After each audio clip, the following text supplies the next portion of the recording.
Monsieur le proviseur, dans ce lycée Louis Blascan, cher à mon cœur, j'y ai siégé au conseil d'administration, Madame le maire, Monsieur le président de la communauté d'agglomération Rambouillet Territoire, Mesdames les proviseurs adjointes, Mesdames, Messieurs les professeurs, je voudrais saluer les élus municipaux de Rambouillet. Avoir une petite pensée pour Janine Christienne, je peux vous dire que c'est donner du mal. Ceux qui la connaissent bien savent bien qu'elle est capable d'un coefficient de tannage important. Donc nous nous retrouvions ce matin, je lui fais un petit clin d'œil. Je voudrais vous saluer, vous les lycéens et les lycéennes, ceux qui sont dans cet hémicycle et ceux qui nous suivent en vision. Un mot peut-être, parce que c'est Jean-Dominique Giuliani que vous êtes venu entendre et écouter, pour peut-être camper les choses telles qu'elles sont. 2022, c'est une forme d'année inédite. Nous sortons, nous l'espérons, d'une pandémie qui a touché le monde et particulièrement l'Europe, dans laquelle l'Europe a fait une œuvre particulièrement positive, alors que ça n'était pas sa compétence initiale. Et j'ai un clin d'œil amical pour quelqu'un que nous connaissons bien tous les deux, Thierry Breton, qui a œuvré. C'est une année inédite, parce que nous avons la présidence française de l'Union européenne. C'est une année inédite, parce que nous avons la guerre en Europe. Certes, nous l'avions connue sur une partie du territoire européen, dans les suites de la chute du mur de Berlin. Nous l'avions connue dans les Balkans, mais pas de la même nature, et j'allais dire pas avec la même intensité. Je viens de vivre une semaine étonnante. Lundi, c'était la dernière conférence de la présidence française de l'Union européenne, conférence parlementaire. Elle se tenait au Sénat, et elle rassemblait les présidents des commissions des affaires européennes, les présidents des commissions des lois, des assemblées, qu'ils soient Assemblée nationale, Sénat, Conseil d'hiver, des 27 pays de l'Union européenne. Notre thème, l'accueil des réfugiés ukrainiens. J'ai une petite pensée pour ceux qui sont là, dans notre pays, mais aussi aux réfugiés de l'intérieur, à l'intérieur de l'Ukraine, 8 millions. Nous avions un deuxième sujet, quel regard cette Union européenne qui ne doit pas être forteresse, mais qui ne peut pas non plus être passoire, nous avons sur l'immigration et l'asile. Nous étions donc tous réunis dimanche après-midi et lundi. Hier midi, il y a 23 heures très exactement, j'étais en visio avec le président de la Rada ukrainienne, le Parlement ukrainien. Et le président de la Rada ukrainienne me faisait un état de situation, nous demandait le soutien parce que nous avons la particularité au Sénat de bien connaître les questions de décentralisation, d'organisation territoriale. Il se posait déjà à la fois dans la reconstruction de l'Ukraine, reconstruction aussi à caractère d'organisation et politique, mais nous évoquions aussi cet incroyable courage des Ukrainiens et des Ukrainiennes. Courage des militaires, courage de la population civile, courage des familles. Et dans un paradoxe, nous assistons à la naissance d'une nation. Au fond, il y a des moments qui permettent à des nations de naître. Et nous sommes pour l'Ukraine dans la naissance d'une nation. Il y a la naissance des nations dans le bonheur, c'est plus rare. C'est souvent dans la douleur, dans des moments difficiles. Et dans l'héritage de l'histoire, la nation française, elle existait avant 1789, il n'empêche qu'entre 1789 et 1795, il est né une nation nouvelle. Fruit à la fois de tout notre héritage, mais fruit aussi du siècle des Lumières. Et puis, hier soir, troisième moment étonnant. Elle est venue en urgence à Paris, j'espère que vous la verrez très bientôt. Elle est venue voir le président de la République, elle est venue me rencontrer avant de repartir, la présidente de la République de Moldavie. Vous savez, ce petit pays, 33 000 km², un peu coincé entre l'Ukraine, pas très loin d'Odessa, et avec la Roumanie. Pays qui, depuis 1991, connaît ce qu'on appelle un conflit gelé, comme nous le connaissons en Géorgie avec l'Ossétie du Sud, par exemple. La Transnistrie, où il y a la présence de soldats russes depuis 1991, dans ce petit pays. Imaginez un peu plus grand que l'île de France, mais à peine, avec une partie du territoire qui est avec, entre guillemets, un gouvernement qui n'est pas reconnu par la communauté internationale. Qu'est-ce qu'ils m'ont dit? Et qu'est-ce qu'elle m'a dit hier soir? Entendez le cri de la Moldavie, qui veut rejoindre tout simplement les valeurs que vous avez en partage. Et vous ne vous rendez pas toujours compte, me dit-elle, de ce que vous avez en partage. La liberté, la démocratie. Vous avez en partage des solidarités. Or, rien n'est parfait. Et je dois dire que dans cette semaine étonnante, commencée avec des parlementaires, elle se termine avec vous. Parce que Véronique Matillon vient de le dire, c'est vous la génération.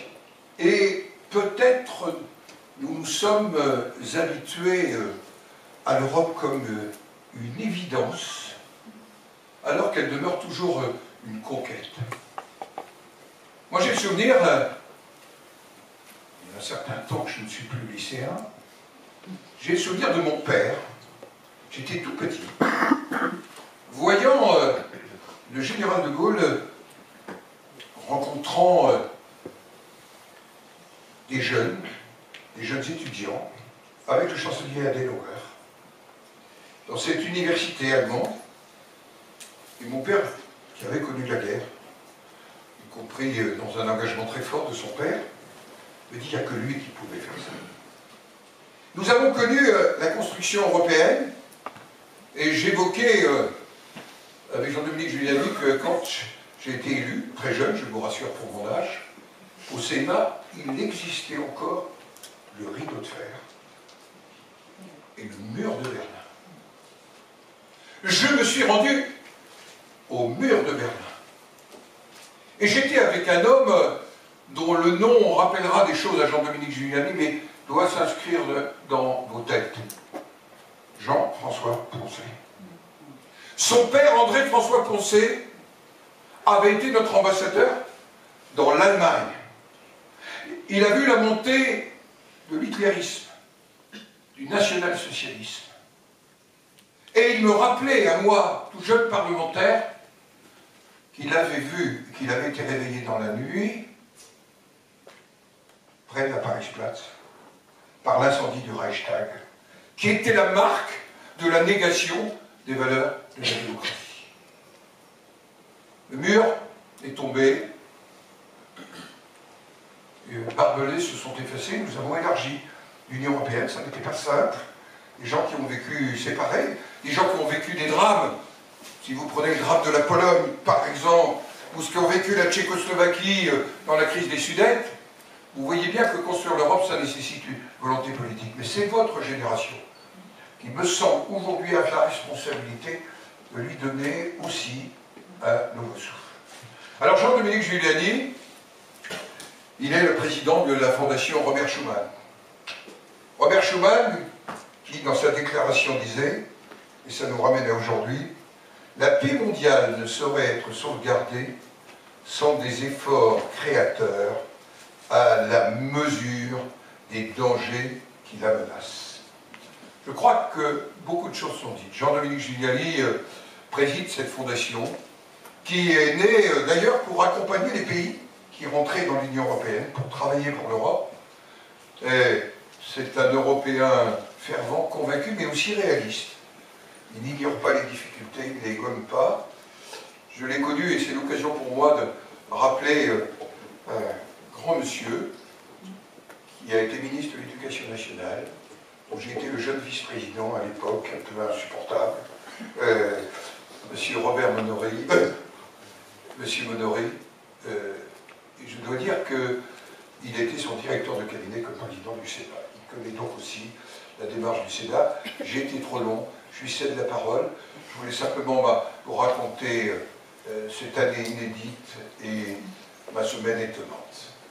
On vous écoute.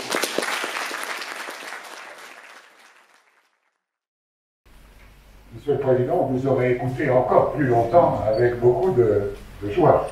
Monsieur le Président du Sénat, Madame le maire, Monsieur le Président du Conseil général, Monsieur le proviseur, Mesdames, Messieurs, chers amis, je suis très honoré d'avoir été choisi par le Président du Sénat et le proviseur et les professeurs pour venir échanger avec vous sur l'Europe. Parce que on en parle beaucoup, pas toujours très bien. L'Europe a été l'objet de débats politiques, de combats politiques. C'est un peu moins le cas aujourd'hui. C'est assez consensuel. Même les partis extrêmes, finalement, reconnaissent que finalement, c'est un choix d'horizon assez efficace. Parce qu'on en parle pas très bien, parce qu'on la connaît pas très bien. Et vous qui êtes la génération qui arrive, en fait, et qui va prendre la direction des affaires très prochainement, dans le privé, dans le public ou ailleurs, je vous incite à essayer de découvrir cette Europe autant que vous le pouvez. Alors vous avez votre lycée, vous avez beaucoup de chance, qui vous emmène à Strasbourg, au Parlement européen. Vous avez, quand vous allez être dans l'enseignement supérieur, un programme qui s'appelle Erasmus, qui permet de voyager en faisant ses études et en apprenant à connaître les autres. 10 millions de jeunes Européens en ont profité. Au passage, ça a créé 1 million de bébés Erasmus, parce que 30% des 10 millions ont trouvé leur compagne dans un autre pays que le leur, ce qui prouve bien qu'on a des valeurs partagées. Et donc, il y a aussi des programmes européens qui vous permettent de voyager en train pour rien du tout. Vous avez une carte qui vous permet l'été, n'hésitez pas, quand vous avez envie d'aller découvrir cette Europe merveilleuse que vous connaissez si bien, Monsieur le Président, Mesdames et Messieurs les élus, et que moi j'adore. Je suis amoureux de l'Europe. Alors pourquoi? Parce que, à mes yeux, l'Europe c'est trois choses. Comme le Président l'évoquait d'ailleurs. C'est une histoire, c'est une construction des institutions, on va en parler 5 minutes, et ce sont des valeurs. L'histoire, le président Larcher a commencé à la raconter, c'est 5 ans après la fin de la Seconde Guerre mondiale, qui cette fois-ci avait été encore pire que la première. 10 millions de morts dans la première, 60 millions de morts dans la seconde. Il y avait de lassitude extrême sur tout le continent. Et donc, 5 ans après la fin des combats, déclaration de Robert Schuman, ministre des Affaires étrangères française, qui tend la main à l'Allemagne, qui dit « bon, maintenant ça suffit, pour reconstruire cette Europe ruinée, on ne va pas recommencer comme il y a 50 ans, à se disputer. Alors les Allemands n'ont pas le droit de produire de l'acier parce que sinon on va faire des canons, et puis on n'a pas le droit d'avoir du charbon, pas trop de charbon parce qu'on va pouvoir créer une industrie qui va encore nous permettre de faire la guerre. Donc, on va gérer cela en commun.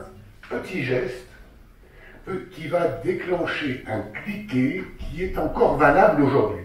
L'idée est simple. On va mettre en commun des intérêts, puisque entre les nations, les rapports sont souvent des rapports d'intérêt. On défend les intérêts de sa nation face aux autres. Et on avait passé 6 ou 7 siècles en Europe à construire nos nations contre les autres. Et donc ça se terminait toujours par des conflits, et les 2 derniers conflits mondiaux du XXe siècle, eh bien, ils ont mis le feu à la planète. Et donc on décide de créer une petite institution, on va gérer le charbon et l'acier ensemble, et voilà que s'enclenche un mécanisme voulu par quelqu'un comme Robert Schuman, béni, sanctifié par le résistant en chef contre le nazisme le général de Gaulle, qui donne son onction, comme vous le rappeliez, à cette réconciliation franco-allemande, ouverte aux autres États, en disant maintenant c'est fini, on arrête de la moucherie, de sacrifier nos peuples, et on va essayer de construire en commun toute une série de choses. Alors quoi? C'est très difficile. Donc si vous voulez, quand ceux qui... je sais qu'il y a des gens parmi vous, il y en a parmi vous qui sont passionnés d'histoire, de géographie, etc. Les grandes fédérations, les confédérations, les grands mécanismes d'unification des nations dans le monde, les États-Unis, la Russie, l'Inde, elles sont toujours passées par la guerre. Et elles ont toujours commencé par partager la police, la justice, l'armée, en gros. Nous, on a tout fait à l'envers. On a tout fait à l'envers. On a construit cette pyramide à l'envers parce qu'à l'endroit, c'était la poursuite de la guerre. On l'a fait à l'envers parce qu'à l'endroit, c'était encore la guerre. Et ça explique à la fois le mécanisme de construction de l'Union européenne et ses imperfections. Parfois, on se dit, mais qu'est-ce qui se passe? L'Europe, premier réflexe, il y a le virus, on ferme les frontières nationales. 2 mois après, on les ouvre parce qu'on s'aperçoit qu'on est plus efficace ensemble que tout seul, comme vous le rappelez. Et donc, parce qu'on a construit à l'envers pour être pragmatique, pour tenir compte du fait que nos nations, elles sont anciennes, la nôtre surtout, elles ont des identités, on y tient, on veut à la fois nos principes, nos valeurs républicaines, mais aussi notre équipe de foot et de rugby, parce qu'avec nos drapeaux français. Un ensemble solidaire, non seulement on a un modèle européen de société dans laquelle on n'imagine pas laisser les plus pauvres, les plus démunis, ceux qui n'ont pas de chance dans la vie, de les laisser de côté, mais c'est la même chose avec les États.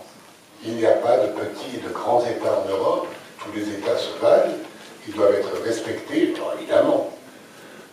Si la France ou l'Allemagne a un point de vue, normalement, ils pèsent plus que les autres. Et on n'a pas d'exemple, depuis maintenant 72 ans, d'un grand intérêt national d'un État, de l'autre par exemple, qui a été violé, abîmé par les institutions ou le droit européen.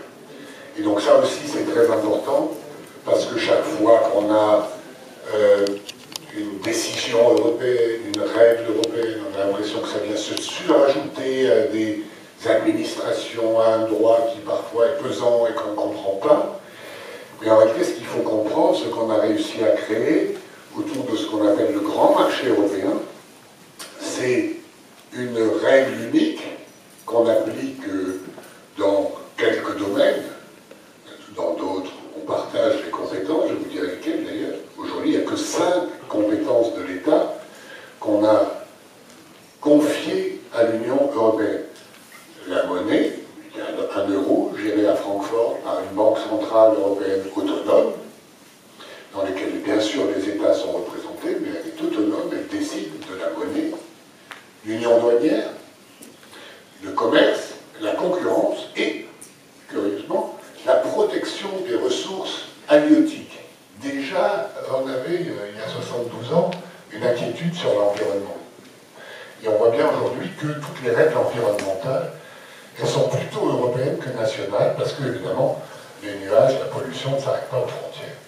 Et donc ces compétences-là, exclusives de l'Union européenne, évidemment, comme l'union douanière et le marché économique qui en découle, elles reposent sur un pilier, c'est-à-dire un droit qui s'applique partout de la même manière dans tous nos pays, dont la Commission européenne est gardienne et qu'elle doit appliquer en liaison avec les États. Or, la Commission européenne, elle n'a pas une administration, ce sont les États qui appliquent les lois européennes. Donc c'est d'ailleurs un problème. Et une cour de justice qui tranche les différends sur l'application de ce droit européen et dont les décisions s'appliquent directement et s'imposent à toutes les juridictions.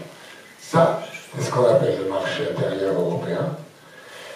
Vous entendez souvent dans les débats publics, etc., que les gens sont furieux, que ça contrarie, etc. Oui, c'est vrai, de temps en temps, ça nous contrarie.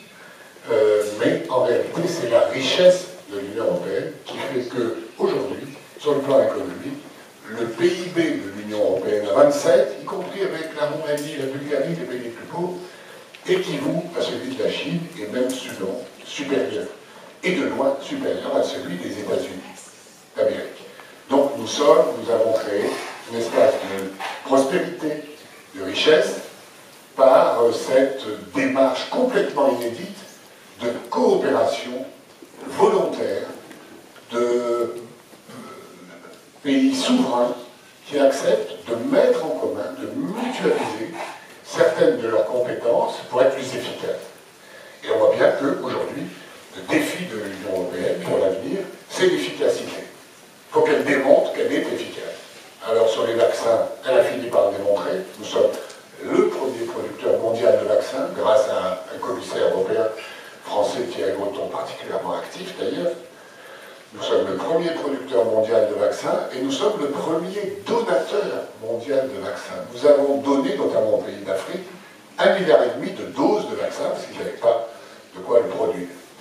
Et on voit aujourd'hui que nos amis chinois, par exemple, qui ne veulent pas de nos vaccins, ils ont produit un vaccin pour des raisons politiques, etc., qui ne marche pas et qui ont donc d'énormes difficultés avec le Covid. Voilà. Donc, petit à petit, cette Europe se construit progressivement. Elle nous laisse parfois mal à l'aise, on ne la comprend pas, c'est une démocratie à 2 niveaux. Bref, elle est en perpétuel parachèvement, en perpétuelle amélioration, mais finalement, c'est une réponse. Mon Dieu, combien intelligente, combien pacifique, combien affective à tous les problèmes que la planète rencontre aujourd'hui et va rencontrer. Je pense à l'environnement, je pense au maintien de la paix, je pense à l'aide aux plus pauvres, à l'intégration des pays qui souffrent encore de la faim, de la misère, du sous-développement. C'est une des réponses, elle n'est pas parfaite, mais, voyez, je vous fais une confidence. Moi, j'adore mon pays. J'adore la France. Je suis français jusqu'au bout des ongles, même si je porte un nom corse. Et plus je suis patriote, plus j'aime mon pays, plus je suis européen. Merci.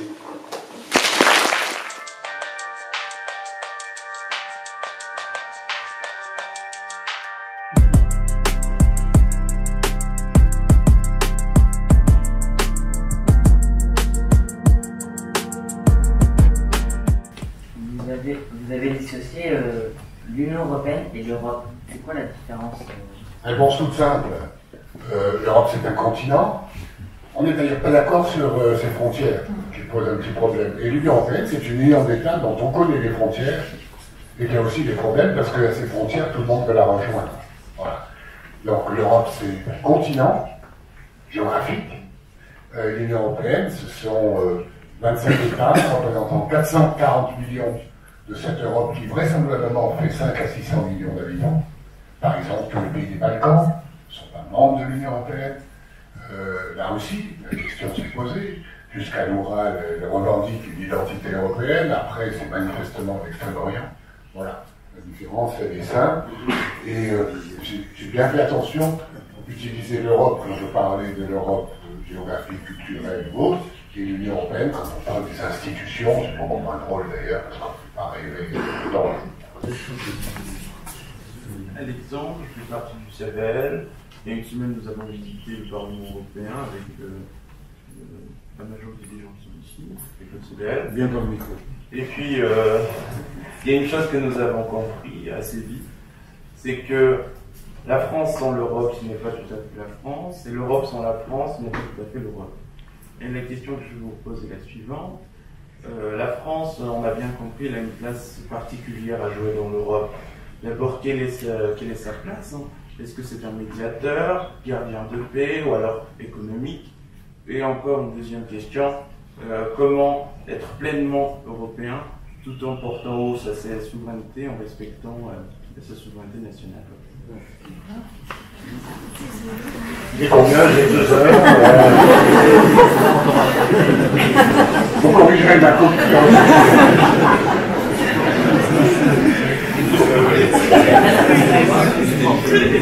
Contraction de sexe, c'est une épreuve de notre sexe.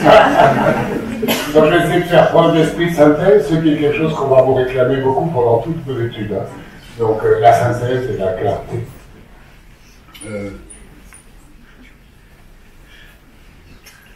Il n'y a aucune contradiction quand on regarde les traités européens entre la souveraineté nationale et la souveraineté européenne, puisque le président de la République française parle maintenant de souveraineté européenne. Parce que c'est une communauté de droit, donc tout est réglé par le droit. C'est-à-dire quand on veut développer une politique européenne, on a deux procédés. Soit on s'adresse au Parlement, et on a dans le Parlement, le président Larcher expliquerait beaucoup mieux que moi des instances de contrôle, des instances de fabrication de la loi qui permettent d'avoir de vrais débats. Qu'est-ce qu'on délègue à d'autres? On a eu ces débats sur l'euro, avec un référendum. On a eu un débat sur la Constitution européenne, où il y avait de nouvelles avancées, et les Français ont dit non, mais ça ne s'est pas produit. Voilà. Et donc, je ne vois pas de difficulté, sauf à vouloir instrumentaliser la différence sur cette question de souveraineté, qui pour nous, Français, est toujours très sensible.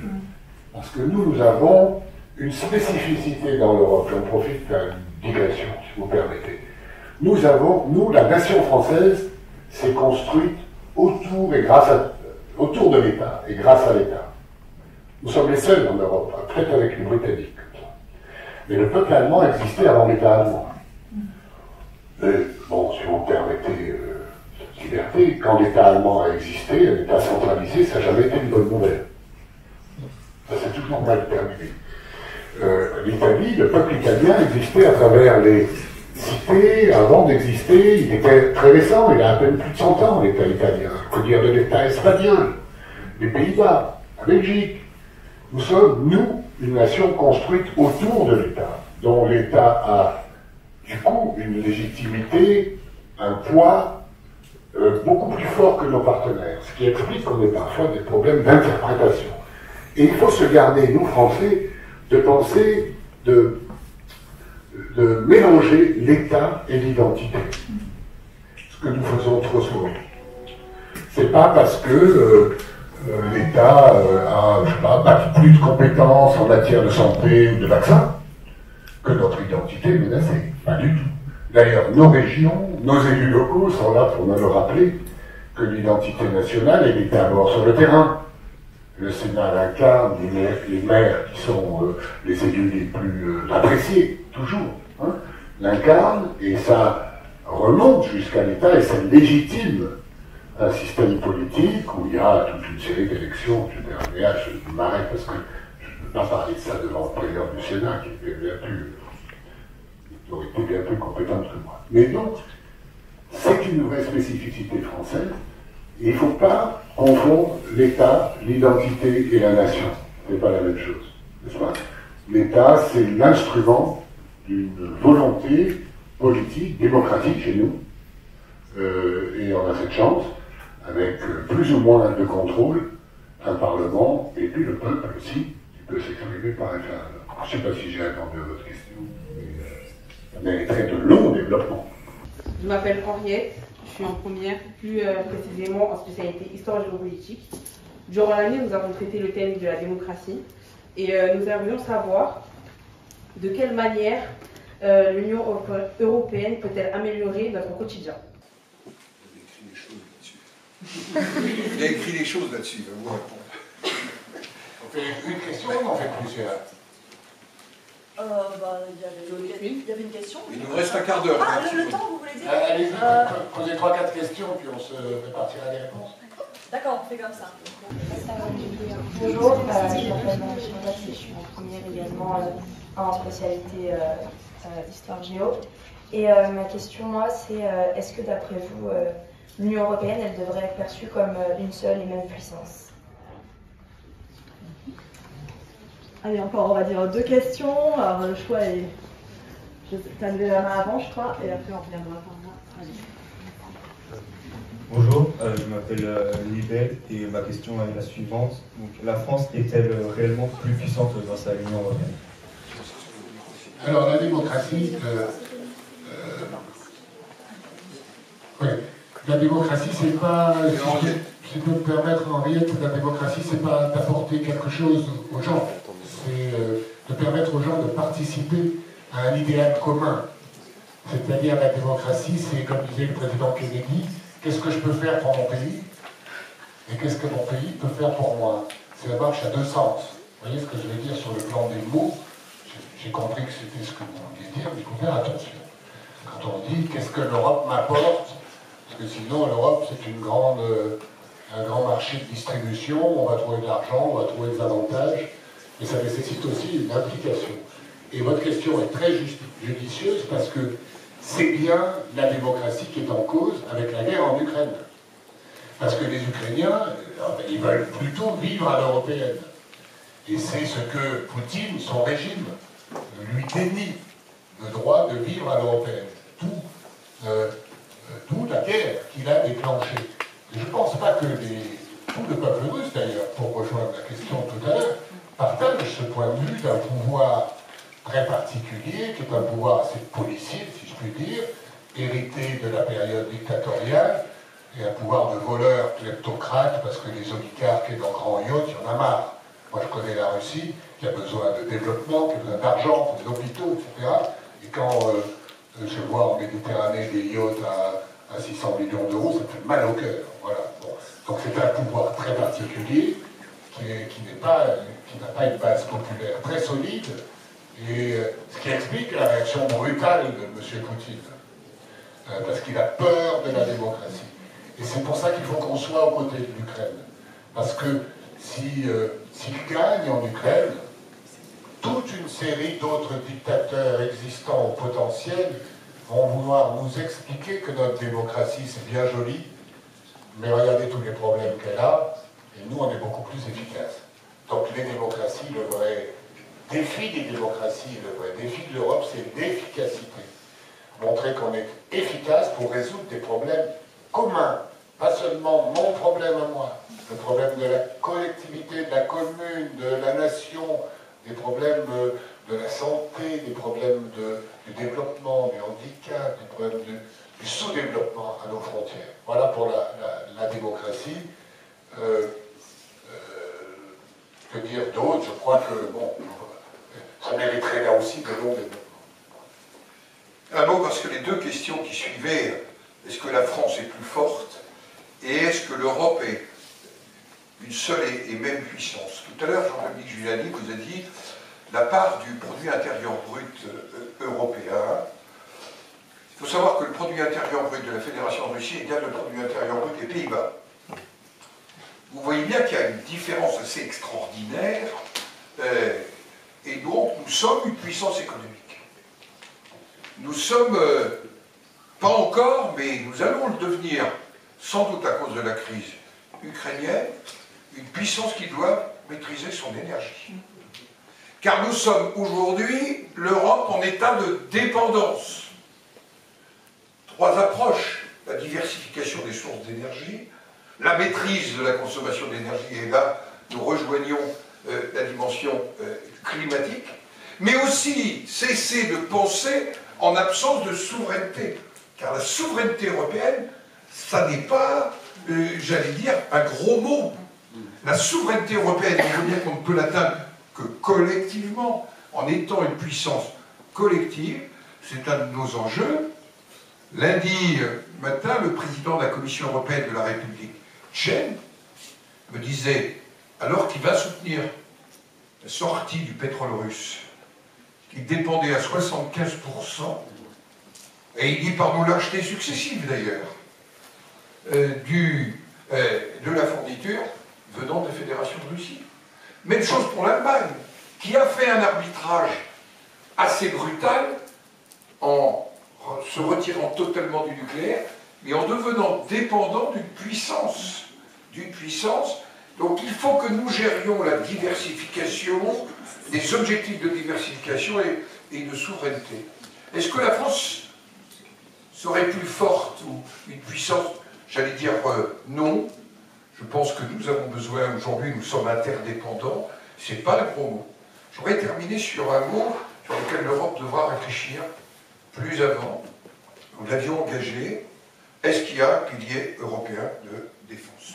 Nous rêverions d'un monde où il n'y aurait pas besoin de se défendre, où on ne serait pas obligé chaque année de mettre au minimum 2% de notre PIB, voire 3%. On s'en va plutôt vers 3% que vers 2% de notre produit intérieur brut dans la défense. Je pense que nous avons des enjeux à partager. Nous avons des grands enjeux avec l'Allemagne, en autonomie de conception d'un avion, en autonomie de conception d'un certain nombre d'armements. Ce sont des sujets majeurs, mais c'est des sujets qu'il faudrait traiter avec volonté, sans naïveté. Mais nous voyons aujourd'hui que nous avons besoin aussi du pilier de l'organisation du traité de l'Atlantique Nord. Je voudrais dire qu'il n'a été fait pour attaquer personne, et c'est la grande différence avec l'organisation de la sécurité russe, mais pour nous défendre solidairement.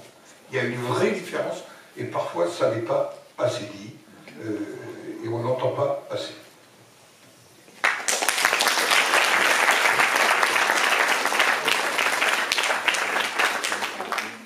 Tout d'abord, bonjour. Je me présente, je m'appelle Romain Djerab. Je suis un élève de première en histoire, en spécialité histoire géopolitique. Ma question est la suivante. Pensez-vous qu'une armée européenne soit possible? Un jour, et pour l'instant, non. Pour l'instant, ce qui est le plus urgent, c'est de faire travailler ensemble nos armées et nos industries de défense pour bâtir cette souveraineté dont parlait le président, c'est-à-dire notre autonomie de décision. Et nos intérêts ne sont pas toujours les mêmes que ceux de nos alliés américains. Et ils sont loin, une petite guerre en Europe, je ne sais pas, aux frontières de la Pologne, tout ça, c'était pas ressenti de la même manière que nous. Et donc il faut qu'on soit autonome. Et ça, nous ne le sommes pas. Parce que nous avons désarmé, nous avons cru, après la chute du mur de Berlin, que peinard, on avait tout, la richesse, les machins, la santé, et on regarde, quand on regarde la structure de nos dépenses, après la Seconde Guerre mondiale, la France a voulu reconstruire une autonomie indépendante, etc. Son budget de défense est allé jusqu'à 6-10% parfois pour construire cette autonomie, notre capacité de dissuasion nucléaire, qui fait que nous sommes les plus indépendants des Européens. Les autres n'ont pas fait ça, et je le regrette. Parfois, il ne faut pas leur jeter la pierre. Hein. Quand les Allemands, après le traumatisme du nazisme, voilà, choisissent d'être pacifistes parce qu'on leur a imposé une constitution pacifiste avec une armée qui ne fonctionne pas, c'est plutôt une bonne nouvelle pour le continent. Hein. Parce que si la France et l'Allemagne ont la même puissance, on sait qu'une étincelle peut recréer ce qu'on a connu dans l'histoire. Donc, une armée européenne, le président de la République, Madame Merkel, on dit que c'était un objectif, parce qu'ils ont voulu taper du poing sur la table. Parce que, évidemment, les habitudes, les machins, y compris chez nos militaires, qui sont formidables, c'est pas toujours de penser à construire un ensemble politique, c'est pas leur boulot. Donc, oui, un jour, peut-être vous la verrez, moi. Bonjour, je m'appelle Raphaël, je suis en terminale et je suis en spécialité histoire géopolitique. Et je voulais vous poser une question par rapport à l'environnement, un thème qui devient surtout beaucoup plus important aujourd'hui pour nous, les générations à venir, puisque c'est vous qui nous laissez la planète. Les différents rapports du GIEC qui ont été publiés parlent d'une catastrophe qui devrait arriver dans pas longtemps. Et j'aimerais savoir si dans l'Union européenne, les institutions ne seraient pas un peu lentes pour décider de décisions qui devraient être prises dans des temps assez courts, c'est-à-dire à peu près 2-3 ans. Moi, le sentiment que j'ai, c'est que beaucoup trouvent qu'elles vont trop vite, hein, les institutions européennes. Parce que s'il y a bien des contraintes, et parfois excessives, hein, moi je peux vous le dire,